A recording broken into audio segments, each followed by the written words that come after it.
जिसकी खुद गारंटी नहीं है कि नामांकन करने के बाद एक दिन रायबरेली आए हैं, हो सकता है एक आध दिन और आए, लेकिन रायबरेली न आना है न रायबरेली के लोगों से मिलना है, खुद का पता नहीं, खुद की गारंटी नहीं है कि वो। रायबरेली से भाजपा प्रत्याशी दिनेश प्रताप सिंह ने कांग्रेस प्रत्याशी राहुल गांधी और उनके कार्यकर्ताओं पर गंभीर आरोप लगाए। उन्होंने कहा कांग्रेस के हजारों लोग जो बाहर से आए हैं वो गांव-गांव जाकर एक पेपर पर जनता से हस्ताक्षर करवा रहे हैं, जिसमें उनको बताया जा रहा है कि जैसे ही उनकी सरकार बनेगी उनको 1 लाख रुपए मिल जाएगा। इस तरह का प्रलोभन देकर ये वोट मांगे जा रहे हैं, जो आचार संहिता का उल्लंघन कर रहा है। कांग्रेस प्रत्याशी इस तरह का प्रलोभन देकर वोट मांगने का काम कर रहे हैं।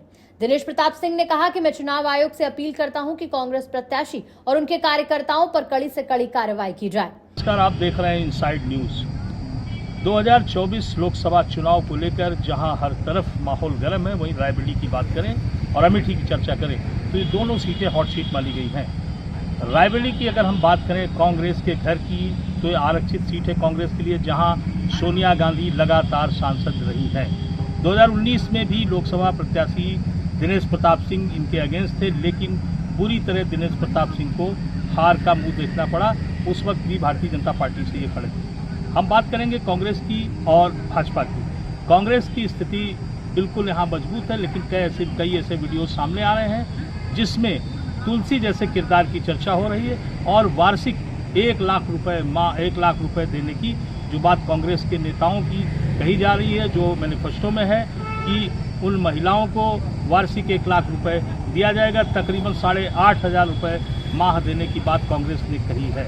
लेकिन उसी पर दूसरे पक्ष का आरोप है, हम बात करें बीजेपी का एक आरोप है कि भारतीय जनता पार्टी कह रही है कि कांग्रेस के बाहर के नेता आकर यहाँ पर अनुबंध कर रहे हैं, उन वोटर से, उन वोट के ठेकेदारों से अनुबंध कर रहे हैं कि आपको वार्षिक 1 लाख रुपए मिलेगा, लेकिन आपको कांग्रेस को वोट देना पड़ेगा। ऐसा आरोप भारतीय जनता पार्टी की तरफ से लगाया जा रहा है। लेकिन ज़मीनी हकीकत हम बात करें अगर रायबरेली की और अमेठी की, तो कांग्रेस के हालात मजबूत हैं और यहाँ की भावनात्मक लगाव, अगर हम कांग्रेस की चर्चा करें तो लगातार फिरोज गांधी कॉलेज से लेकर और यहाँ की जितने संस्थान और जितने इंडस्ट्रीज फैक्ट्रीज कांग्रेस ने दी हैं, उसको लिहाज में उसको देखते हुए रखते हुए कांग्रेस को वोट लगातार मिलने की पूरी आशंका दिख रही है। जीत भी नजर आ रही कि कांग्रेस की सीट रायबरेली की निकलती नजर आ रही है। इसी के साथ दिनेश प्रताप सिंह ने राहुल गांधी के उस बयान पर कटाक्ष किया जिसमें राहुल गांधी ने रायबरेली से 100 साल का रिश्ता बताया।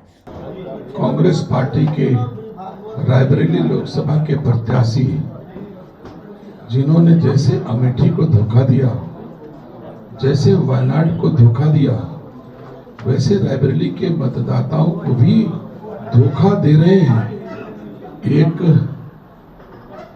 गारंटी कार्ड गांव के भोले भाले मतदाताओं के बीच, इस तरह का गारंटी कार्ड कांग्रेस के बाहर से आए 2-3 हजार लोग गांव में जा रहे हैं और इस कार्ड पर मतदाताओं के हस्ताक्षर प्राप्त कर रहे हैं और अपने स्वयं कर रहे हैं। आचार संहिता में ये पूरी तरह से उल्लंघन है, नहीं कर सकते हैं। किसी को लोभ दे करके उसका वोट लेना आचार संहिता का उल्लंघन है। दिनेश प्रताप सिंह ने कटाक्ष करते हुए कहा कि 100 सालों से रिश्ता रखने वाले केवल चुनाव के समय दिखाई देते हैं। अगर इतना पुराना नाता किसी का हो तो क्या वो जनता के सुख दुख में खड़ा ना हो। 1952 से लेकर 2024 तक कांग्रेस पार्टी ने रायबरेली की माओ से जन्मे किसी भी व्यक्ति को ना तो टिकट दिया और ना ही राज्यसभा भेजा। इतना ही नहीं, अपना प्रतिनिधि भी नहीं बनाया। ऐसे लोग रायबरेली से पुराना नाता होने की बात कहते हैं। राहुल गांधी के दाढ़ी बनवाने को लेकर भी उन्होंने कटाक्ष किया। उन्होंने कहा ये लोग चुनाव किस वक्त आते हैं और कहीं दाढ़ी बनवा लेते हैं तो कहीं एक पीस जलेबी तोड़कर खा लेते हैं, जो दिखाने की कोशिश करते हैं कि हम यही हैं। राहुल गांधी अमेठी के साथ धोखा कर रहे हैं, वायनाड के साथ कर रहे हैं और वही रायबरेली के साथ कर रहे हैं। उन्होंने अमेठी और वायनाड को धोखा तो दिया ही, अब रायबरेली को भी धोखा दे रहे हैं। वो अमेठी को, वायनाड को, रायबरेली को किसको अपना घर बताएंगे? यहाँ की जनता सब समझ चुकी है। जो केवल नामांकन के समय यहाँ आता है, उसके बाद जनता के सुख दुख से कोई मतलब नहीं होता। ऐसे लोगों को जनता सबक सिखाएगी।